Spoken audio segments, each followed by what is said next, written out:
ওয়াসাল্লাম সহিহ বুখারীর 5টি হাদিসের মধ্যে উল্লেখ করেছেন, ইজা কামা আহাদুকুম ফিস সালাত, যখন তোমাদের কেউ নামাজে দাঁড়ায়, ফাইন্না ইউনাজিল্লাহ, সেজন্য তার মহান মনিবের সাথে মোনাজাতে লিপ্ত হয়। সুবহানাল্লাহ।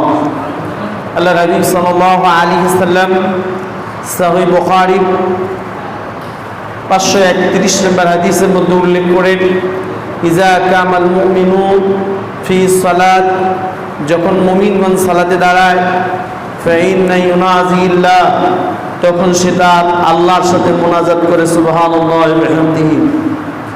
আল্লাহ রাসূল সাল্লাল্লাহু আলাইহি ওয়াসাল্লাম এত গুরুত্ব হাদিসের মধ্যে তুলে ধরার পরও জাগতিক দুনিয়ায় আমরা সালাত থেকে অনেক সময় বিরত থাকি। রাসূল আকরাম সাল্লাল্লাহু আলাইহি ওয়াসাল্লাম হাদিসের মধ্যে উল্লেখ করেন, সুনান আবু দাউদ মিশকাতের মধ্যে হাদিসটি এসেছে, নবী সাল্লাল্লাহু আলাইহি ওয়াসাল্লাম বলেছেন, আউয়ালুল হিসাব বিআবদা ইয়াউমুল কিয়ামাতিস সালাত, কিয়ামতের মাঠে একজন বান্দা এই জাগতিক দুনিয়ায় যতগুলো ইবাদত সে করেছে, সেই ইবাদতের প্রথম হিসাব গ্রহণ হবে সালাতের। যদি তার সালাতের হিসাব ঠিক হয়ে যায়, ওয়াইন সালাহাত সালাহ সায়ু আমালিহি, তাহলে তার সমস্ত আমলের হিসাব ঠিক হবে। যদি তার সালাতের হিসাব গোলমাল হয়ে যায়, বেশ কম হয়ে যায়, তাহলে তার জন্য কঠিন ও কঠোর সময় অপেক্ষা করতেছে। আল্লাহ রাসূল সাল্লাল্লাহু আলাইহি ওয়াসাল্লাম মিশকাতুল মাসাবির 138 নম্বর হাদিসে উল্লেখ করেন, বান্দার জাগতিক দুনিয়ায় বান্দার উপর কখন সালাত ফরজ হয় এ সম্পর্কে রাসূল সাল্লাল্লাহু আলাইহি ওয়াসাল্লাম বলেন, মুরু আওলাদাকুম বিসসালাত, তোমরা তোমাদের সালাত সন্তানদেরকে সালাতের জন্য আদেশ দাও, অহুম সাবা সিনিন, যখন তাদের বয়স হয় 7 বছর। আল্লাহ রাসূল সাল্লাল্লাহু আলাইহি ওয়াসাল্লাম এই হাদিসের মধ্যে বলেছেন, ওয়াজরিবু লাহুম ওয়াজরিবুহুম আলাইহা ওয়াহুম আবনা আশর সিনিন, যদি সালাত আদায় একজন সন্তান না করে, যখন তার বয়স 10 বছর, 10 বছর বয়সে যদি একটা সন্তান সালাত আদায় না করে, তাহলে রাসূল সাল্লাল্লাহু আলাইহি ওয়াসাল্লাম দয়ার নবী, মায়ার নবী, যে রাসূল রাহমাতুল লিল আলামিন, যিনি ছোট্ট বাচ্চাদেরকে দেখলেই আদর করে কাছে টেনে চুমু দিতেন, যে রাসূল সাল্লাল্লাহু আলাইহি ওয়াসাল্লাম ছোট্টদেরকে খুব ভালোবাসতেন, যে রাসূল সাল্লাল্লাহু আলাইহি ওয়াসাল্লাম ছোট্ট সন্তানদেরকে জান্নাতের পাখি হিসেবে উল্লেখ করেছেন, সেই রাসূলুল্লাহ সাল্লাল্লাহু আলাইহি ওয়াসাল্লাম বলেছেন, সন্তান 10 বছর বয়স হয়ে গেলেও সন্তান যদি সালাত আদায় না করে, তাহলে তাকে পিটিয়ে সালাত আদায় করতে হবে। তার মানে এই হাদিসের মধ্যে বোঝা যায় যে যখন সে ইবাদত করবে না, তখন তার শাস্তি প্রয়োগ করতে হবে। শাস্তি মানেই হচ্ছে তখন তার উপর এই ইবাদতটি ফরজ হিসাবে সাব্যস্ত হয়েছে। তাহলে এই হাদিস থেকে বোঝা যায় যে সালাত একজন মানুষের জন্য, একজন নর-নারীর জন্য 10 বছর বয়স হলে সালাত আদায় করা তার জন্য ফরজ। এই 10 বছর বয়স থেকে আপনার মৃত্যু পর্যন্ত আপনার যেই হিসাব রয়েছে, যে সালাতের ওয়াক্তগুলো রয়েছে, কিয়ামতের মাঠে তার হিসাব আপনাকে প্রথমে দিতে হবে। আপনি ভালো যাকাত আদায়কারী, আপনি ভালোভাবে হজ সম্পাদন করেছেন, ঠিক আছে, আপনি সত্যবাদী মানুষ, ঠিক আছে, আপনি জিকির আজকার আল্লাহ পাক রব্বুল আলামিনের করেন, সব ঠিক আছে, এইগুলো সমস্ত হিসাব হবে কিয়ামতের মাঠে পরে। আগে হিসাব হবে আপনার সালাতে। এজন্য মহান মুনিব আল্লাহ পাক রব্বুল আলামিন কোরআনুল কারীমের 20 নম্বর সূরা তাহার 132 নম্বর আয়াতে আল্লাহ পাক রব্বুল আলামিন বলেন, ওয়ামুর আহলাকা বিসসালাত ওয়াসতাবির আলাইহা। আল্লাহ রব্বুল আলামিন পৃথিবীর সমস্ত পরিবার প্রধান যারা পরিবারের প্রধান, আল্লাহ তাআলা তাদেরকে উদ্দেশ্য করে বলেছেন যে ওয়ামুর আহলাকা বিসসালাত, তোমরা তোমাদের পরিবার পরিজনকে সালাতের নির্দেশ দাও, ওয়াসতাবির আলাইহা, যেন শুধু নির্দেশ দিয়ে ক্ষান্ত থাকবে না, সন্তান পরিবার পরিজন সালাতের উপর প্রতিষ্ঠিত আছে কিনা এটা তদারকি তোমাকে করতে হবে। আল্লাহ রাসূল সাল্লাল্লাহু আলাইহি ওয়াসাল্লাম সহিহ বুখারীর মধ্যে আরেকটি হাদিসের উল্লেখ করেছেন, আলা কুল্লুকুম রাঈন ওয়া কুল্লুকুম মাসউলুন আন রাইয়াতিহি, তোমরা সকলেই এই জাগতিক দুনিয়ার কর্মের ব্যাপারে আল্লাহ রাব্বুল আলামিনের কাছে দায়িত্বশীল। কিয়ামতের মাঠে তোমাদের দায়িত্ব সম্পর্কে মহান আল্লাহ পাক রব্বুল আলামিনের কাছে জবাবদিহি করা লাগবে। ওয়াস্তাবিরের ব্যাখ্যা তাফসীরে আহসানুল বায়ানের ভিতরে আমরা যেটা পেয়েছি, এটা সর্বসাফল্যে সাধারণ মানুষকে বোঝাবার জন্য একটা সুন্দর একটা ব্যাখ্যা এখানে উল্লেখ করা হয়েছে। সেটা হলো কি, আপনি একজন পরিবারের প্রধান, আপনি পরিবারের কর্তা, আপনি হচ্ছেন পরিবারের পুরুষ। আপনি ফজরের সালাত আপনি আপনার পরিবার পরিজনকে নিয়ে আদায় করেছেন। জাগতিক দুনিয়ার কর্মের কারণে আপনি বাইরে চলে গেছেন, জোহরে বাসায় ফিরতে পারেননি, আসরে ফিরেছেন।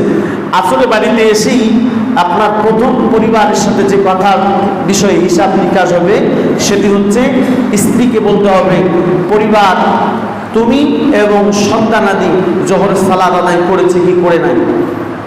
যদি পরিবার থেকে জবাব আসে সন্তুষ্টমূলক, বাস আপনি বেঁচে গেলেন।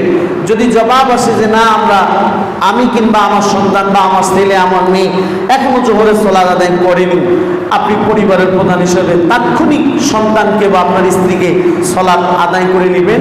এটা হচ্ছে ওয়াসতাবির আলাইহা এর ব্যাখ্যা, যে পরিবারের লোকেরা এইটার উপর প্রতিষ্ঠিত আছে কিনা এ ব্যাপারে তদারকি করা।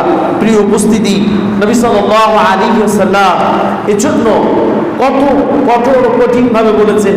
মিশকাতুন মাসাবি 69 নম্বর হাদিসে আল্লাহ রাসূল সাল্লাল্লাহু আলাইহি ওয়াসাল্লামের প্রিয় সাহাবী হযরত মুআজ রাদিয়াল্লাহু তিনি বলেন, আউসানি হাবিবি, আমার হাবিব, আমার বন্ধু, আমার দোস্ত, আমার প্রিয় নবী রাহমাতুল লিল আলামিন তিনি আমাকে 10টি বিষয়ের উপরে নসিহত করেছেন। তার একটি বিষয়ে উল্লেখ করতে গিয়ে তিনি এরকম বলেন যে রাসূল সাল্লাল্লাহু আলাইহি ওয়াসাল্লাম মুআজ ইবনে জাবালের হাত ধরেছেন, হাত ধরে বলেছেন, মুআজ ইবনে জাবাল লা তুশরিক বিল্লাহ ওয়া কুতিলতা ওয়া হুররিকতা, হে মুআজ ইবনে জাবাল খবরদার তুমি কি করবে না, শিরিক করবে না, যদি তোমাকে হত্যাও করে ফেলা হয়। আল্লাহ নবী সাল্লাল্লাহু আলাইহি ওয়াসাল্লাম 2 নম্বরে বলেছেন যে মুআজ ইবনে জাবাল আমি বিশ্বনবী রাহমাতুল লিল আলামিন তোর হাত ধরে বলি, খবরদার লা তাতরাকাস সালাত মাকতুবা, খবরদার ফরজ সালাত কখনো ছেড়ে দিবা না, ফরজ সালাত কখনো ছেড়ে দিবা না। ফরজ সালাত যদি কোনো মানুষ ছেড়ে দেয় তাহলে নবী সাল্লাল্লাহু আলাইহি ওয়াসাল্লাম মিশকাতুল মাসাবি যে হাদিস উল্লেখ করেছেন সেই হাদিস হলো বাইনাল আবদ ওয়া বাইনাল কুফরি তারকুস সালাত, যদি কোনো মুমিন বান্দা সালাত সজ্ঞানে ছেড়ে দেয়, সজ্ঞানে ছেড়ে দিচ্ছে, সালাত আদায় করে না, সালাত পড়ে না, তাহলে ওই ব্যক্তি আর একজন মুশরিক, যে কাফির, যে বেদুইন, যে চিরস্থায়ী জাহান্নামী, তার এই দুইজনের মধ্যে পার্থক্য হলো একজন মানুষকে বোঝা যায় যে এই মানুষটা হলো মুমিন, আরেকজন মানুষকে বোঝা যায় যে এই মানুষটা হলো কাফির, বিদুইন, বেঈমান, এই মানুষটা হলো আল্লাহদ্রোহী। একটা মানুষের একটা কর্ম দেখলে বোঝা যায় যে এই মানুষটা জান্নাতি, আরেকটা মানুষের কর্ম দেখলেই বোঝা যায় যে এই মানুষটা জান্নাতি নয়। সেই কর্মের নাম হলো সালাত। সেই কর্মের নাম কি? সালাত। এজন্য মহান আল্লাহ পাক রব্বুল আলামিন সূরা মুদ্দাসসিরের ভিতরে আল্লাহ পাক রব্বুল আলামিন জান্নাতি এবং জাহান্নামীদের কিছু কথোপকথন তুলে ধরেছেন। আল্লাহ নবী সাল্লাল্লাহু আলাইহি ওয়াসাল্লামের প্রতি ওহী করে আল্লাহ জানিয়ে দিয়েছেন জাহান্নামী মানুষেরা জান্নাতি মানুষকে বলছেন মাস আলাকাকুম ফি সাখা, হে জাহান্নামী মানুষেরা তোমরা বলো তোমাদেরকে কিসে এই সাখারের অধিবাসী করলো, কিসে তোমাদের কোন অপরাধ এই সাখার নামক জাহান্নামে নিয়ে গেল।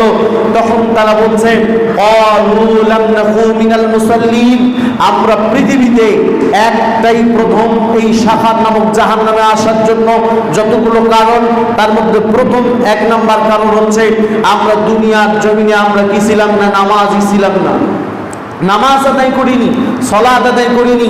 সম্মানিত উপস্থিতি, সালাত আদায় না করা মানে এই পৃথিবীতে জন্মমান প্রতিদিন আপনি মহান আল্লাহ পাক রব্বুল আলামিনের 5টি আদেশকে লঙ্ঘন করেন 5 বার। মসজিদ থেকে প্রতিনিয়ত আপনাকে 5 বার ডাকা হয়, হাইয়া আলাস সালাহ, সালাতের জন্য এসো, হাইয়া আলাল ফালাহ, কল্যাণের জন্য আসো। মহান মুনি আল্লাহর নবী সাল্লাল্লাহু আলাইহি ওয়াসাল্লাম কে আল্লাহ পাক রব্বুল আলামিন জানিয়ে দিয়েছেন সহিহ বুখারী কিতাব জাকাত অধ্যায়ের ভিতরে অসংখ্য জায়গায় হাদিসটি এসেছে। আতাত আরাবিয়ুন নবী সাল্লাল্লাহু আলাইহি ওয়াসাল্লাম, রাসূলুল্লাহর কাছে একজন আরবি ব্যক্তি আসলো, গ্রাম্য মানুষ, বেদুইন, সভ্যতা বোঝে না, আদর্শ কি জিনিস বোঝে না, জ্ঞান গরিমা সেরকম নাই, এরকম মানুষকে গ্রাম্য মানুষ বলা হয়। গ্রাম্য মানুষ আসলেন, এসে বলছেন দুল্লানি যা আমাল দুফা দাখালাল জান্নাহ, হে নবী আপনি আমাকে এমন কিছু আমলের কথা বলেন যে আমল করলে আমি জান্নাতে চলে যাব। সে আমল কি? নবী সাল্লাল্লাহু আলাইহি ওয়াসাল্লাম বেদুইন, অসভ্য, গ্রাম্য, মূর্খ মানুষকে যে ইবাদত বাতিয়ে দিয়েছেন সেটি হচ্ছে, নবী সাল্লাল্লাহু আলাইহি ওয়াসাল্লাম তাকে বলেছেন তুকিমুস সালাত মাকতুবাত, তুমি কি করো? 5 ওয়াক্ত সালাত আদায় করো। এরপরে নবী সাল্লাল্লাহু আলাইহি ওয়াসাল্লাম তাকে আরেকটি উপদেশ দিয়েছেন, সবার আমাদের জানা। নবী সাল্লাল্লাহু আলাইহি ওয়াসাল্লাম বলেছেন তুআদ্দিস যাকাতা মাফরুজাতান, তোমার উপর যে ফরজ যাকাত রয়েছে সেই যাকাত আদায় করো। ওয়া তাসমু রমাজান, রমাজানের সিয়াম পালন করো। নবী সাল্লাল্লাহু আলাইহি ওয়াসাল্লামের কাছে এই 3টি ইবাদতের সাক্ষী নিয়ে, 3টি ইবাদতের কথা নিয়ে ওই ব্যক্তি চলে যাচ্ছে এবং বলছে আল্লাযী নাফসিহি বিয়াদিহি, ওই সত্তার কসম করে বলছি যে এই সত্তার হাতে আমার আত্মা। আল্লাহর নবী আপনি যে 3টি ইবাদতের কথা বললেন, এই 3টি ইবাদতের বেশিও আমি করব না, কমও আমি করব না। রাসূলুল্লাহ উপস্থিত সাহাবীদেরকে কি বললেন আপনারা সকলেই জানেন। নবীজি বললেন যে এই ব্যক্তি যদি তার কথায় সত্যবাদী হয় তাহলে সেই ব্যক্তি হলো জান্নাতি, সুবহানাল্লাহ ওয়া বিহামদিহি। তার মানে যে ইবাদতগুলো করলে জান্নাতে যাওয়া যায় তার 1 নম্বরে বিশ্বনবী সাল্লাল্লাহু আলাইহি ওয়াসাল্লাম বলেছেন কিসের কথা? সালাতের কথা, যে সালাত আদায় করো 5 ওয়াক্ত 5 বার। আমি আপনাকে বোঝাতে চাচ্ছিলাম সালাত এমন একটি ইবাদত যে ইবাদত আদায় না করলে একজন মানুষ কাফের হয়, একজন মানুষ মুশরিক হয়ে যায়।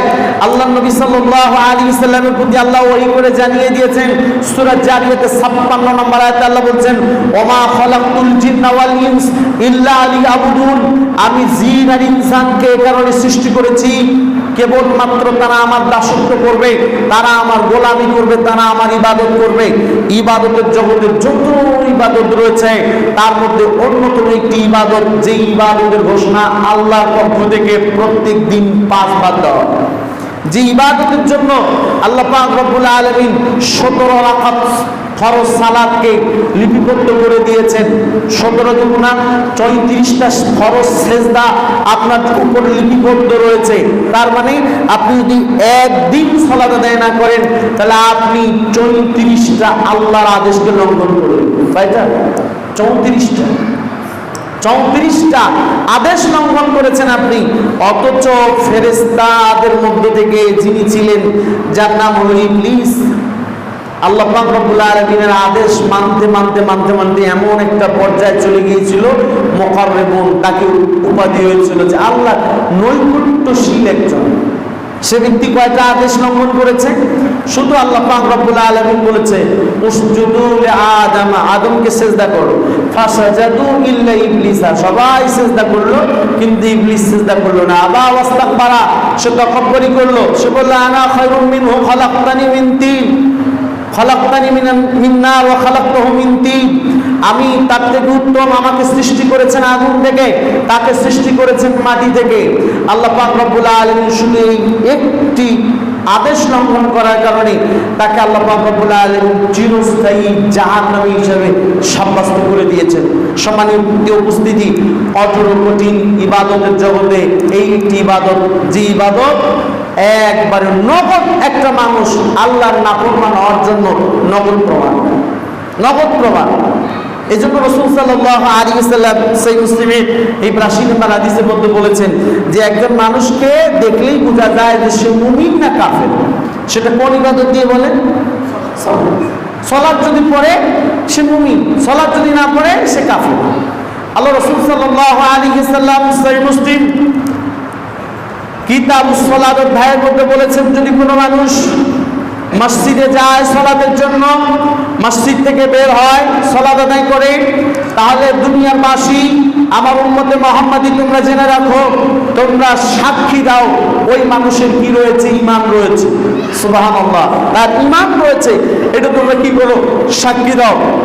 নবীজি বলেছেন সহিহ ইবনে হিব্বানের হাদিস, যে প্রত্যেকটি দলের একটি পতাকা থাকে, প্রত্যেক দলের পতাকা থাকে না, প্রত্যেকটি দলের একটি দলীয় পতাকা থাকে। সেই দলীয় পতাকার তলে যারা জমা হয় তারা সেই দলের অনুসারী। প্রত্যেকটি দলের একটি দলীয় পতাকা থাকে, সেই দলের নিচে যারা অবস্থান নেয় তারা হচ্ছে কি সেই দলের অনুসারী। নবী সাল্লাল্লাহু আলাইহি সাল্লাম বলেছেন হিলাউল ইসলাম সালাত, ইসলামের পতাকা হচ্ছে সালাত, তার নিচে যারা আশ্রয় নেয় তারা হলো মুসলিম। আর জেনে রাখবেন রাসূল সাল্লাল্লাহু আলাইহি সাল্লাম সহিহ বুখারী 395 নম্বর হাদিসে বলেছেন মুসলিম হওয়ার জন্য তিনটি কাজ করা জরুরি।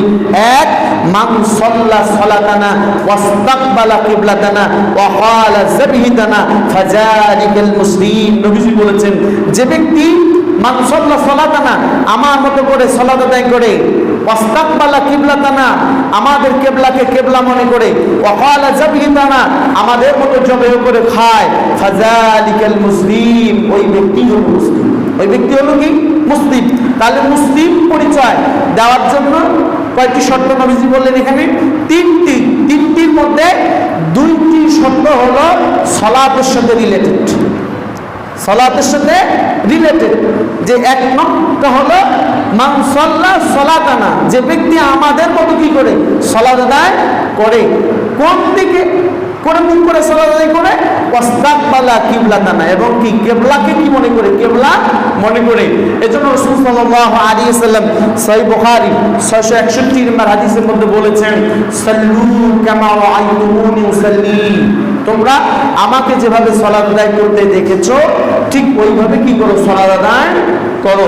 প্রিয় উপস্থিতি, আমি আপনাকে বোঝাতে চাচ্ছিলাম যে সালাত একটা কঠোর কঠিন ইবাদত। নগদ একজন মানুষ জাহান্নামী হওয়া একবারে হচ্ছে একটি ইবাদত হচ্ছে কি সালাত। যে ইবাদত যদি মানুষ পালন করে তাহলে সে মুসলিম, যদি পালন না করে সে হচ্ছে কি কাফের বা বেদুইন। মহান আল্লাহ পাক রব্বুল আলামিন কোরআনুল কারীমে আল্লাহ সুবহানাহু ওয়া তাআলা কিয়ামতের মাঠেও মানুষদেরকে তার সিজদাকারী ছিল কি ছিল না এটি প্রমাণ করে নেবেন। বিশ্বনবী মুহাম্মদ রাসূলুল্লাহ সাল্লাল্লাহু আলাইহি ওয়াসাল্লাম সহিহ মুসলিম কিতাবুত তাওহীদ অধ্যায়ের ভিতরে তিনি হাদিস উল্লেখ করেছেন যে মানুষ কিয়ামতের মাঠে জমা হবে। আল্লাহ পাক রব্বুল আলামিন সেদিন বলবেন যে হে পৃথিবীবাসী, কিয়ামতের মাঠে তোমরা যারা উপস্থিত হয়েছো, উত্থিত হয়েছো, তোমরা আজকে পৃথিবীতে যে যার ইবাদত করতে তোমরা তার অনুসরণ করো, তার পিছু নাও, তার পিছু নিয়ে তোমরা কি করো, কিয়ামতের মাঠ থেকে তোমরা চলে যাও। নবী সাল্লাল্লাহু আলাইহি ওয়াসাল্লাম বলেছেন সেই দিন ওই আবুদুস শামস যারা সূর্যের ইবাদত করত তারা সূর্যের পিছু নেবে, যারা লাতের পূজা করত লাতের পিছু নেবে, যারা হবলের পূজা করত হবলের পূজা নেবে, যারা গণতন্ত্রের পূজা করে গণতন্ত্রের যারা হচ্ছে কি লালন করে তাদের অনুসরণ করবে, যারা শয়তানের অনুসরণ করত সে তার পিছু নেবে। কিন্তু এরপরেও সবাই চলে যাওয়ার পরও এক শ্রেণীর মানুষ এখনো কিয়ামতের মাঠে উপস্থিত থাকবে, সেখানে ওয়াহুফিল মুনাফিকুন, সেখানে মুনাফিকও থাকবে। কারা থাকবে? মুনাফিকও থাকবে। বিশ্বনবী মুহাম্মদ রাসূলুল্লাহ সাল্লাল্লাহু আলাইহি ওয়াসাল্লাম বলেছেন যে আল্লাহ পাক রব্বুল আলামিন তিনি তার পরিবৃত সুরূপ ব্যতীত অন্য সুরূপে কিয়ামতের মাঠে তাদের কাছে আগমন করবে, তাদেরকে জিজ্ঞাসা করবেন যে তোমরা এখনো কেন এখানে? তারা বলবে যে আমরা যার ইবাদত করেছিলাম আমরা এখনো তাকে খুঁজে পাইনি, তাকে খুঁজে পাইনি, তাকে আমরা এখনো পাইনি। মহান মালিক বলবেন যে আমি হচ্ছি তোমাদের সেই রব, আমি হচ্ছি তোমাদের সেই যার ইবাদত তোমরা করেছিলে, আমি সেই। রাসূল সাল্লাল্লাহু আলাইহি ওয়াসাল্লাম কিভাবে চমৎকার এখানে বুঝিয়েছেন যে যারা সালাত আদায় করবে তারা তার রবের বিষয়ে কতটা খেয়াল রাখে, যে কিয়ামতের মাঠে সব মানুষ চলে যাওয়ার পরেও তারা ওইখানেও এতটুকু জ্ঞান রেখেছে যে না, আমাদের রব যে পৃথিবীতে আসবে, আমাদের কাছে যে আসবে কিভাবে আসবে সেই কথা আল্লাহ তাআলা কোরআনুল কারীমে কি দিয়েছেন, জানিয়ে দিয়েছেন। যে সূরা কলামের 42 নম্বর এবং 43 নম্বর আয়াতে আল্লাহ পাক রব্বুল আলামিন জানিয়ে দিয়েছে কিভাবে তিনি আসবেন, আত্মপ্রকাশ করবেন কিভাবে, আমরা যে তার গোলাম ছিলাম এইটা কিভাবে তিনি প্রুফ করে নেবেন, প্রমাণ করে নেবেন, আল্লাহ সেটা বলে দিয়েছেন। সুবহানাল্লাহি ওয়া বিহামদিহি। বান্দা বলবে যে না, আমাদের রব কিভাবে আসবে, আমাদের রব সেটা বলে দিয়েছে। আর আমাদের রব এসে আমাদেরকে কি করতে বলবেন তাও কোরআনুল কারীমে আল্লাহ তাআলা বলে দিয়েছেন। সুতরাং আপনি আমাদের কি নন, রব নন। সেখানে কিন্তু মুনাফিক সহ আছে। কারা আছে? মুনাফিক সহ আছে, মুনাফিক সহ আছে। এবার আল্লাহ পাক রব্বুল আলামিন তার প্রকৃত শুরুতে আসবেন এবং বলবেন ইয়াউমা ইয়াকশিফু আনিশ শাক্কি ওয়া ইয়াদউনা ইলাস সুজুদ। আল্লাহ তাআলা তার প্রকৃত রূপ নিয়ে আগমন করেছে। আল্লাহ বলবে তোমরা আজকে আমার পায়ে তোমরা কি করো, সিজদায় লুটিয়ে পড়ো। সুবহানাল্লাহ। কি পড়েন? সিজদায় লুটিয়ে পড়েন।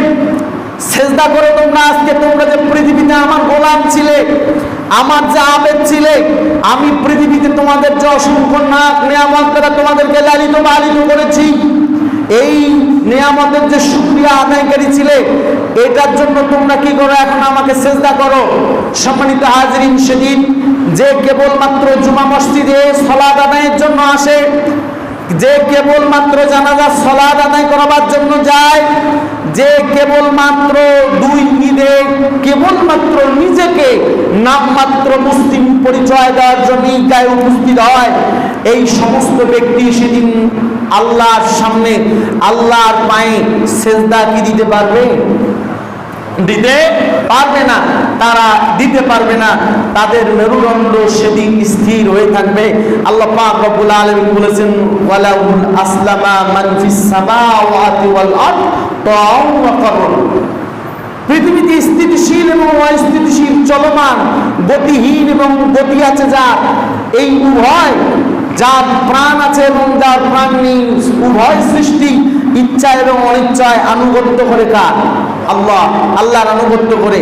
সেদিন কেবলমাত্র যারা মহান রবকে ভয় করে ফজরের জামাতে আসতে পেরেছিল, সেদিন কেবলমাত্র তারাই, যারা মহান রবকে ভয় করে দুনিয়ার যাবতীয় জঞ্জালকে পিছনে ফেলে, আল্লাহ যে বলেছেন সূরা জুমায় যে যখনই তোমাদের সামনে জুমার ওয়াক্ত হয় তখনই তোমরা ফাসআউ ইলা যিকিরিল্লাহ, আল্লাহর জিকিরের জন্য ফাসআউ এর ব্যাখ্যা হচ্ছে কি, তোমার সামর্থ্যের মধ্যে যতটুকু সর্বোচ্চ গতি, সেই গতিকে ব্যবহার করে তুমি কি করো, মসজিদের দিকে দৌড়াও।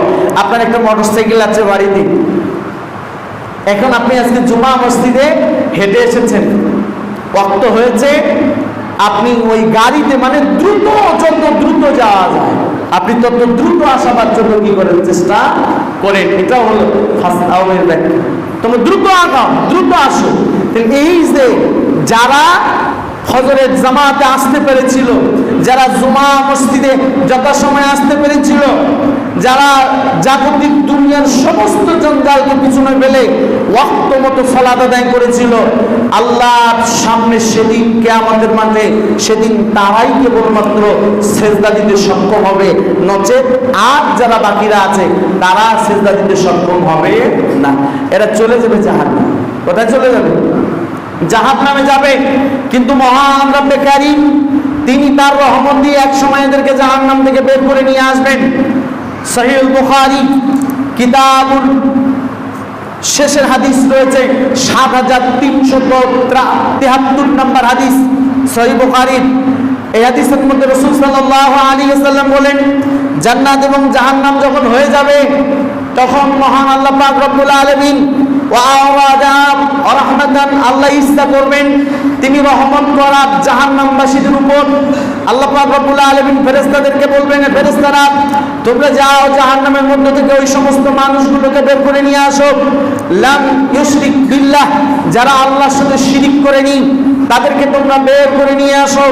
নবী আলাইহিস সালাতু ওয়াস সালাম বলেছেন, ফেরেশতারা আল্লাহ পাক রব্বুল আলামিনকে বলবে, হে রব্বুল আলামিন আমরা কেমন করে ওই জাহান্নামে গিয়ে আমরা চিনব কে শিরিক করেছে আর কে শিরিক করেনি? সেখানে ফেরাউন আছে, সেখানে কি রয়েছে? কারুন আছে, হামান আছে, আবু জেহেল আছে, উতবা আছে, সাইবা আছে, পৃথিবীর অবাধ্য মানুষেরা যারা তোমাকে মানেনি তারা ওখানে অবস্থান নিয়েছে। আমরা কেমন করে চিনব যে এই লোকটা শিরিক করেছে আর এই লোকটা শিরিক করে নাই? আল্লাহ পাক রব্বুল আলামিন ওইখানেও এমন একটা শব্দ ব্যবহার করেছেন বিশ্বনবীজির মধ্য দিয়ে, যেটা হচ্ছে চমৎকার। যদি কোনো মানুষ আল্লাহকে সিজদা না করে, যদি কোনো মানুষ সালাতের জন্য ওযু না করে, তাহলে সেও আল্লাহর যে সর্বশেষ যে রহমত, সেই রহমত সে সেখানেও পাবে না। আল্লাহ পাক রব্বুল আলামিন বলবে যে তোমরা কেমন করে চিনবে যে জাহান্নামের মধ্যে কোন মানুষকে শিরিক করেনি? তাকে বের করে নিয়ে আসবে, সে হলো আসারি সুজুদ। তোমরা সিজদা চিহ্ন দেখে তোমরা বের করে নিয়ে আসো। কি দেখে বলেন তো? সিজদার চিহ্ন দেখে তোমরা জাহান্নাম থেকে বের করে নিয়ে আসো। কারণ জাহান্নামের আগুন একজন মানুষের গোটা অঙ্গকে গ্রাস করে ফেলবে, গোটা অঙ্গে লাগবে।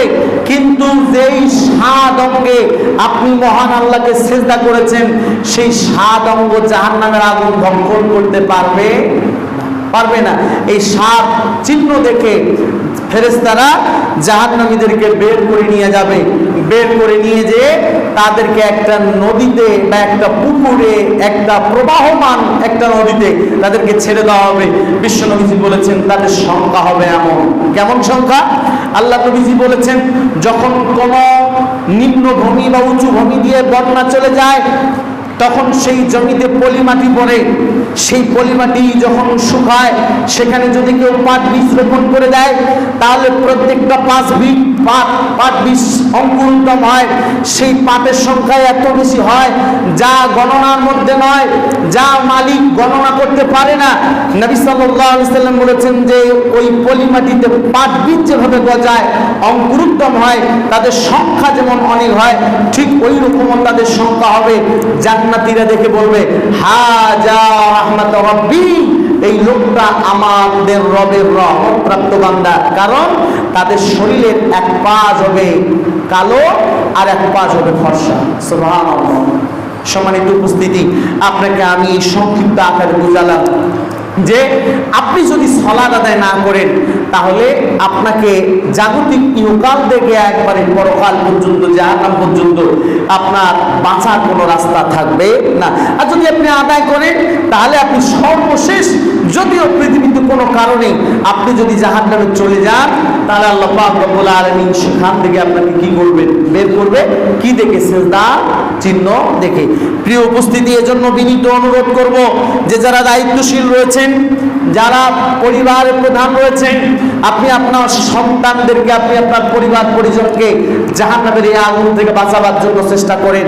আল্লাহ পাক রব্বুল আলামিনের জন্য সূরা তাহরিমের 8 নম্বর আয়াত আল্লাহ সুবহানাহু ওয়া তাআলা বলেন, ইয়া আইয়ুহাল্লাযীনা আমানু কু আনফুসাকুম ওয়া আহলিকুম নারা, হে ঈমানদারেরা, তোমরা নিজেরা জাহান্নাম থেকে বাঁচো এবং তোমরা তোমাদের পরিবার পরিজনকে জাহান্নামের আগুন থেকে বাঁচাবার জন্য চেষ্টা করো। সম্মানিত উপস্থিতি, এজন্য বিনীত অনুরোধ আপনাদের করব, দায়িত্বশীল হিসাবে আপনাকে যেহেতু আল্লাহর সামনে জবাবদিহি করতে হবে, আপনাকে আমাকে সকলকে আল্লাহর কাছে জবাব দিতে হবে। নবী সাল্লাল্লাহু আলাইহি ওয়াসাল্লাম তিরমিজি কিতাবুল ইলম অধ্যায়ে প্রথম যে হাদিসটা, সেই হাদিসটির মধ্যেই বলেছেন যে কিয়ামতের মাঠে একজন আল্লাহর বান্দা, একজন মানুষ 5টি প্রশ্নের উত্তর না দেওয়া পর্যন্ত এক কদম আগাতে পারবেন।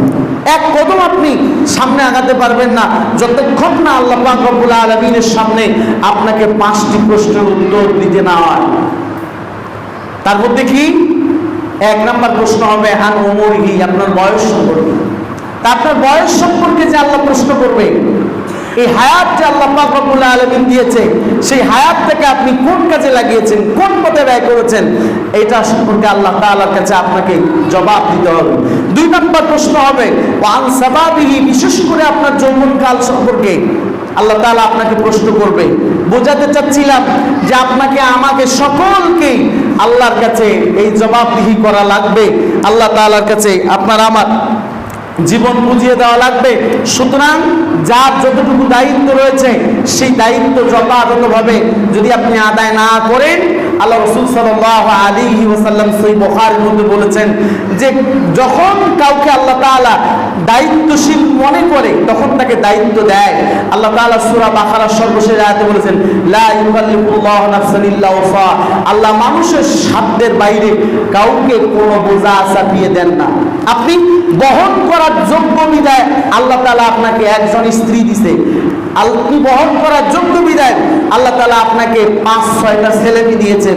কিন্তু এমনও লোক রয়েছে টাকা পয়সা জাগতিক দুনিয়ার অনেক, কিন্তু তার এখনো বিয়ে হয়নি। এমনও লোক রয়েছে যে বছরের পর বছর কেটে গেছে, দাম্পত্য জীবন শেষ, একটা সন্তানের জন্য স্বামী স্ত্রী আল্লাহকে ডাকতে ডাকতে ডাকতে ডাকতে যখন অতিষ্ঠ হয়েছে আর হয় না, তখন শয়তান এসে বলছে মাজারে যা। তখন সে মাজারে যেও চায়, কিন্তু তারপরও সন্তান পায়নি। তার মানে ওই ব্যক্তির সন্তানের দায়িত্ব বহন করা বা কোনো সক্ষমতা তার নাই, এজন্য আল্লাহ তাকে দেয় নাই। নবী সাল্লাল্লাহু আলাইহি ওয়াসাল্লাম বলেছেন যে আল্লাহ যাকে দায়িত্বশীল হিসেবে সক্ষম মনে করে আল্লাহ তাআলা তাকে দায়িত্ব দেয়।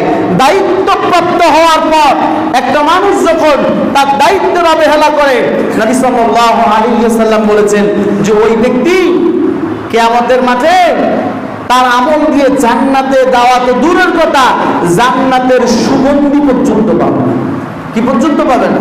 সুগন্ধি পর্যন্ত পাবে না। আমাদের দেশে অনেক মানুষ রয়েছে, আমরা নিজেরা ফজরের জামাতে আসি, কিন্তু আমাদের পরিবার পরিজন খোঁজখবর নাই। সম্মানিত উপস্থিতি, তাদের ব্যাপারে আমাদের কোনো প্রচেষ্টা নাই। তার মানে আপনি দায়িত্ব সম্পর্কে সচেতন না, আপনি দায়িত্ব সম্পর্কে আপনি সঠিকভাবে পালন করতে পারলেন না, আপনি একজন পাগল মানুষ। আপনি আপনার সন্তানের প্রতি জুলুম করলেন। আল্লাহ সুবহানাহু ওয়া তাআলা কোরআনুল কারীমে বলেছেন যে জাহান্নামীরা সেদিন জাহান্নামে গিয়ে আল্লাহ পাক রব্বুল আলামিনের কাছে বলবে যে হে রব, আপনি আমাদেরকে ওই মানুষগুলোকে দেন যেই জিন আর ইনসানদের মধ্যে থেকে যারা আমাদেরকে জাহান্নামী বানালো। وقال الذين كفروا ربنا أرنا لدينا من الجن والإنس نجعلهما تحت أقدامنا ليكون من الأسفلين। যে হে রব, আমরা যে আজকে জাহান্নামে এসেছি এই জন্য যেই জিন আর যেই ইনসান দায়ী, আপনি তাদেরকে আজকে আমাদেরকে দেন।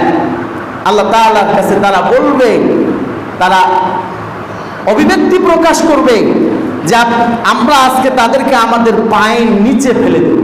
নাউযুবিল্লাহি মিন যালিক। আপনি আপনার সন্তানকে সালাতের জন্য নিয়ে আসেন না, এই সন্তানই যদি জাহান্নামী হয় তাহলে সে আল্লাহ তাআলার কাছে এই অভিযোগটাই করবে যে আল্লাহ, আমি যে আজকে জাহান্নামে এসেছি এর জন্য মূলত আমার দায়িত্বশীল যারা ছিল মা বাবা তারাই হচ্ছে দায়ী। তারা আমাকে দুনিয়ার আগুন থেকে বাঁচাবার জন্য প্রচেষ্টা করেছিল, দুনিয়ার গরম থেকে বাঁচাবার জন্য প্রচেষ্টা করেছিল, কিন্তু দুনিয়ার আগুনের চাইতে 69 গুণ বেশি আগুন যে জাহান্নামের আগুন, সেই জাহান্নামের আগুন থেকে বাঁচাবার জন্য তারা আমাকে ফজরের ঘুম থেকে জাগ্রত করেনি, ঘুম থেকে জাগায়নি, আমাকে জোহরের সালাতের জন্য নিয়ে যায়নি, আসরের সালাতের জন্য নিয়ে যায়নি, মাগরিবের সালাতের জন্য নিয়ে যায়নি। সম্মানিত উপস্থিতি, এর জন্য কঠিন করে আপনাদেরকে বলি, নিজ এবং নিজের পরিবার পরিজনের ব্যাপারে চিন্তাশীল ভূমিকা পালন করুন। আজকে আমাদের প্রজন্ম নষ্ট হয়ে যাচ্ছে। বাবাদের কাছে জিজ্ঞাসা করেন, আপনার বাবার বয়স 80 বছর, ওনাকে জিজ্ঞাসা করেন আপনার মায়ের ভূমিকা আপনার বাপের বয়স যখন 10 বছর 12 বছর ছিল তখন কি, আর আপনার সন্তানের বয়স যখন 20 বছর আপনার স্ত্রীর ভূমিকা কি। আপনার মা আপনার বাবা তখন সালাত আদায় না করলে ভাত দিত না।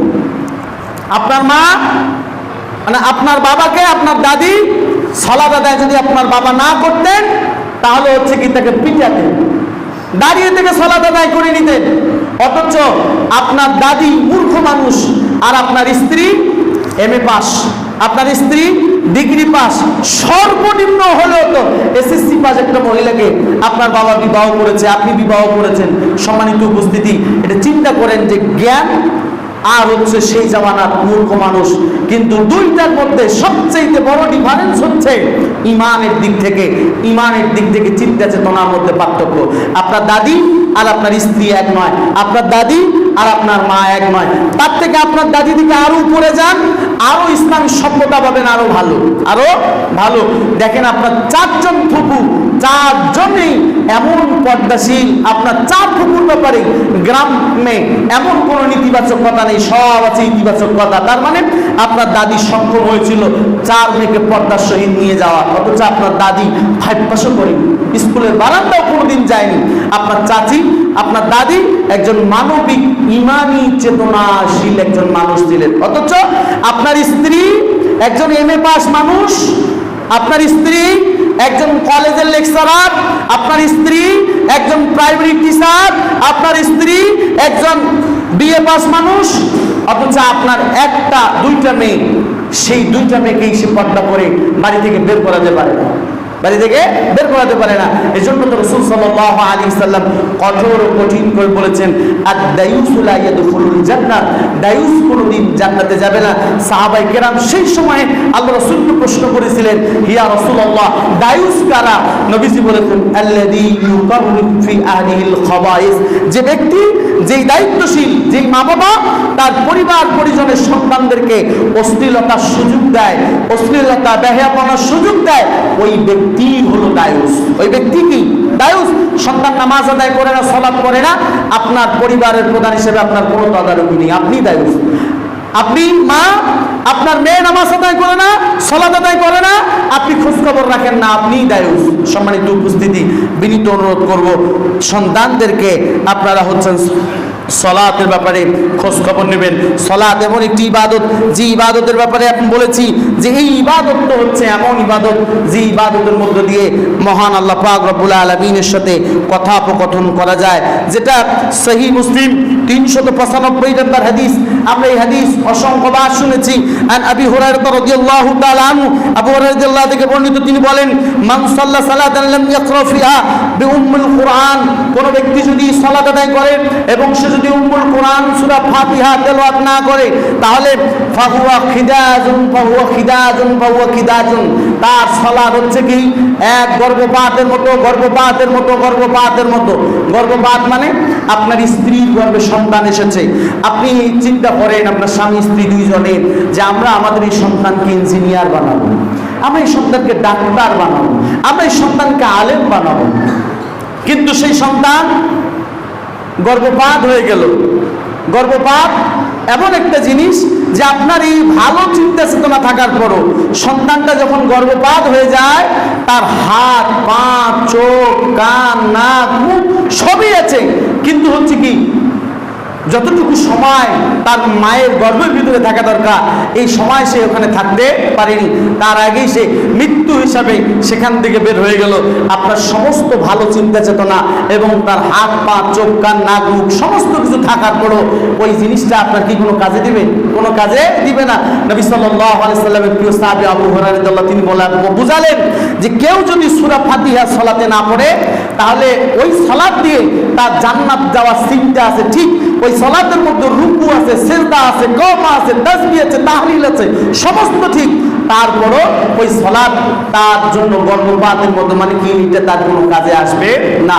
আল্লাহ রাসূল সাল্লাল্লাহু আলাইহি সাল্লামের প্রিয় সাহাবীকে প্রশ্ন করা হয়েছিল, হে আবু হুরায়রা, আমরা যদি গায়রু তামামিন, আমরা যদি ইমামের পিছনে থাকি তাও কি আমরা পড়ব? তখন আবু হুরায়রা রাদিয়াল্লাহু তিনি বলেছেন, ফাকিলা ওয়া ইন্না নাকুনু ওয়ারাল ইমাম, যে হে আবু হুরায়রা, আমরা যদি ইমামের পিছনে থাকি তাহলেও কি আমরা সূরা ফাতিহা পড়ব? তিনি বললেন, হ্যাঁ, আমরা রাসূল সাল্লাল্লাহু আলাইহি সাল্লামকে বলতে শুনেছি।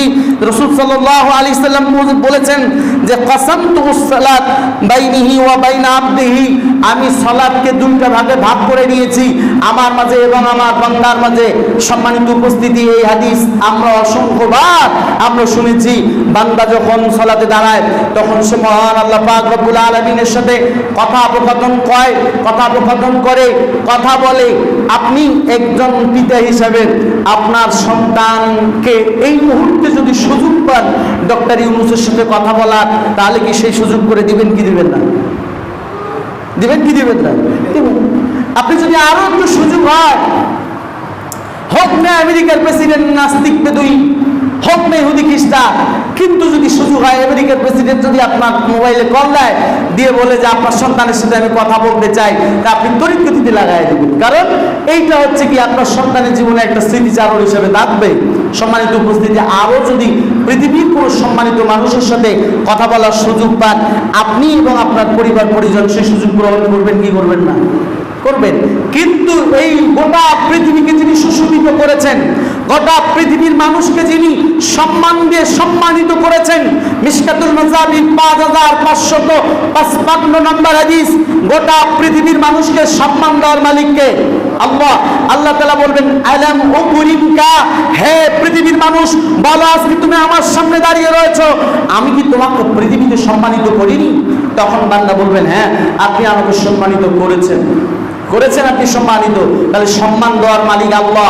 আজকে পৃথিবীতে যারা সম্মান পেয়েছে তাদেরকে সম্মান দিয়েছে আল্লাহ। আল্লাহর প্রাপ্ত সম্মান পেয়ে যে পৃথিবীতে সম্মানিত, তার সাথে কথা বলার যদি সুযোগ হয়, আপনি সেই সুযোগ অবলীলায় গ্রহণ করেন।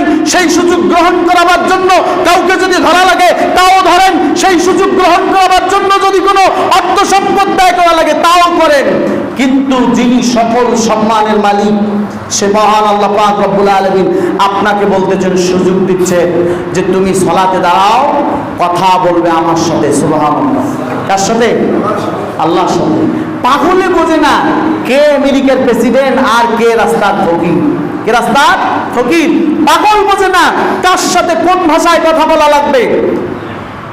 তাছাড়া যারা জ্ঞানী তারা বোঝে যে আমি আমেরিকার প্রেসিডেন্টের সামনে কথা বলতেছি, আমি ডক্টর ইউনূসের সাথে কথা বলছি, আমি অমুক সম্মানিত মানুষের সাথে কথা বলতেছি, আমার এখন মুভমেন্ট কেমন হবে, আমার বডি ফেস কেমন হবে, এইটা জ্ঞানীরা বোঝে, মূর্খ বোঝে না।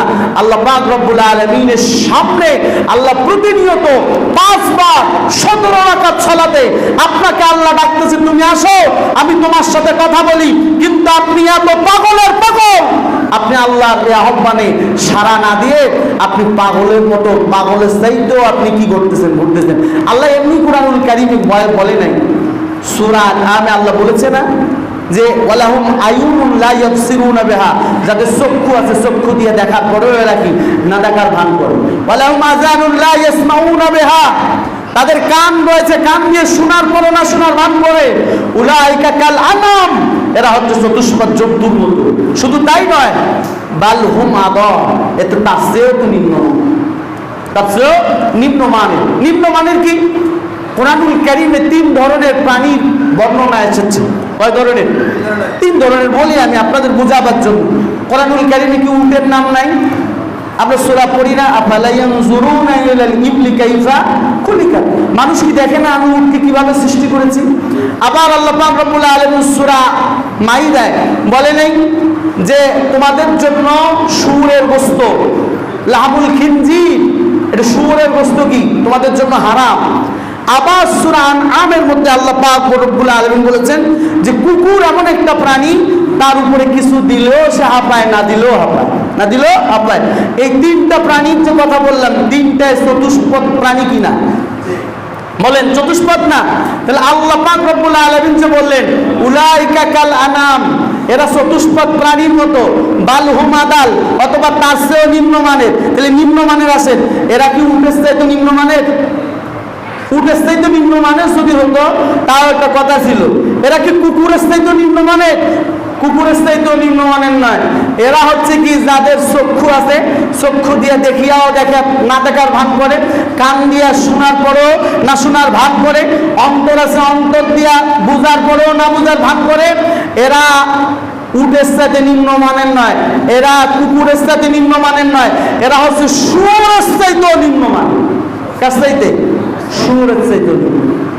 যেহেতু আল্লাহ তাআলা বললেন যে চতুষ্পদ জন্তুর চাইতেও নিম্ন, তাহলে চতুষ্পদ প্রাণী হচ্ছে শুয়োর, তাহলে শুয়োরের চাইতেও এরা নিম্ন। সম্মানিত উপস্থিতি, বিনীত অনুরোধ আপনাদেরকে করবো আজকের এই জুমার বক্তব্যে।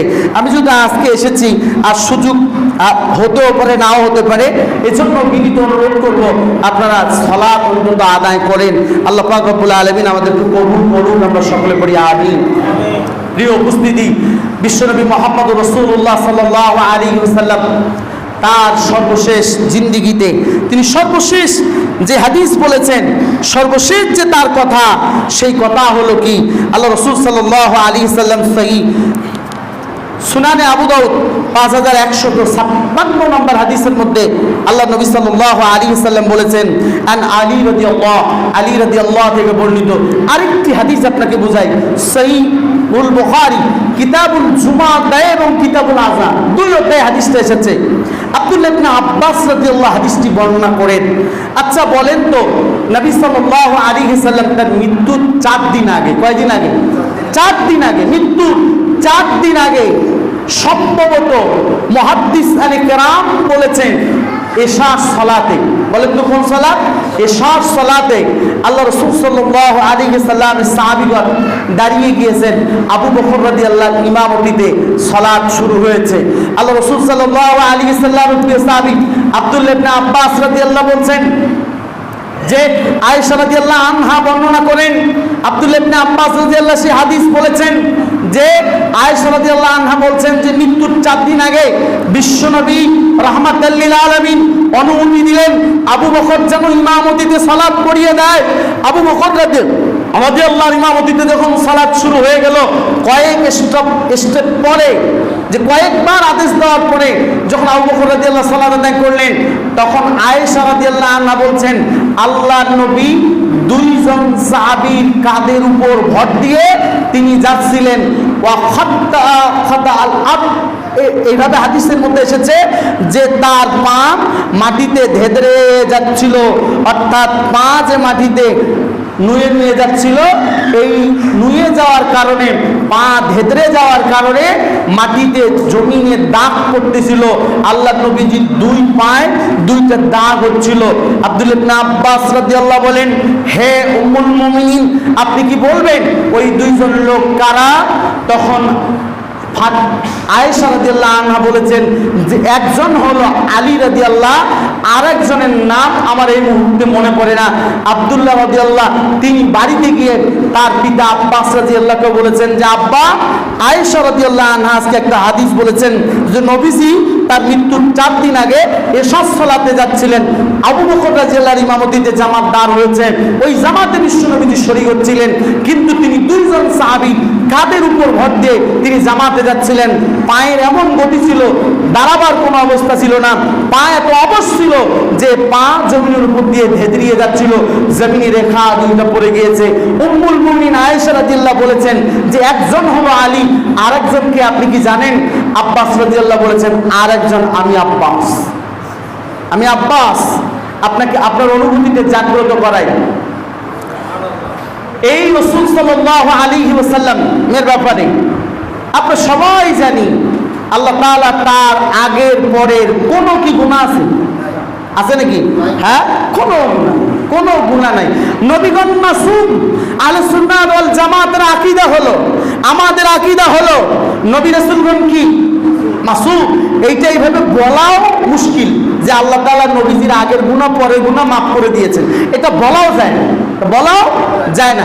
কিন্তু আমরা যেহেতু পাবলিক মানুষের সামনে কথা বলি, এই জন্য পাবলিককে বোঝানোর জন্য বলি, আল্লাহ যেন এগুলো গুনাহ না ধরে। তাহলে নবীগণ মাসুম। নবী সাল্লাল্লাহু আলাইহি সাল্লাম যদি নামাজে না যেতেন তাহলে ওনার জন্য কোনো সমস্যা ছিল? হ্যাঁ, ছিল না। যেমন হাদিসের মধ্যে এসেছে, সহিহ বুখারীতে হাদিস রয়েছে, আল্লাহ নবী সাল্লাল্লাহু আলাইহি সাল্লাম অনেক বেশি সিজদা করতেন। আয়েশা রাদিয়াল্লাহু আনহা বলেছেন যে আল্লাহ তাআলা আপনার তো সবগুলো বাদ দিয়ে দিয়েছে, আল্লাহ আপনাকে জান্নাতি ঘোষণা করে দিয়েছে, তা আপনি এত করেন কেন? তখন নবী সাল্লাল্লাহু আলাইহি সাল্লাম বলেছেন আলাম আকুন আব্দাশ শুকুর, আমি কি আল্লাহর শুকুর অর্জনকারী বান্দা হব না? সুবহানাল্লাহ। শুকুর অর্জনকারী, কি অর্জনকারী বলেন তো? শুকুর মানে শুকরিয়া অর্জনকারী বান্দা হব না? নবী সাল্লাল্লাহু আলাইহি সাল্লাম জান্নাতের জন্য ইবাদত করেনি, বরং আল্লাহ তাআলা ওনাকে যে জান্নাতি ঘোষণা করেছেন, এই ঘোষণার শুকরিয়ার কারণে তিনি কি করেছেন? ইবাদত করেছেন। সুবহানাল্লাহ। সম্মানিত উপস্থিতি, উম্মাহকে তিনি শিক্ষা দিয়েছেন, উম্মাহ তোমাদের রাসূল বিশ্বনবী মুহাম্মদ রাসূলুল্লাহ সাল্লাল্লাহু আলাইহি সাল্লাম দুইজন মানুষের উপরে, দুইজন সাহাবীর উপরে কাদের উপর হাত দিয়ে জামাতে শামিল হয়েছে, জামাতকে ছেড়ে দেয়নি। মৃত্যুর আগ মুহূর্তে সেই রাসূলুল্লাহ বলেছেন, ছেড়ে দাও হে আমার উম্মত, হে আমার উম্মত, তোমরা জেনে রাখো ওয়াসসালাত ওয়া মা মালাকাত আইমানুকুম, হে আমার উম্মত জেনে রাখো তোমরা সালাতকে ভুলে যেও না, সালাতকে ছেড়ে দিও না, সালাতকে ছেড়ে দিও না।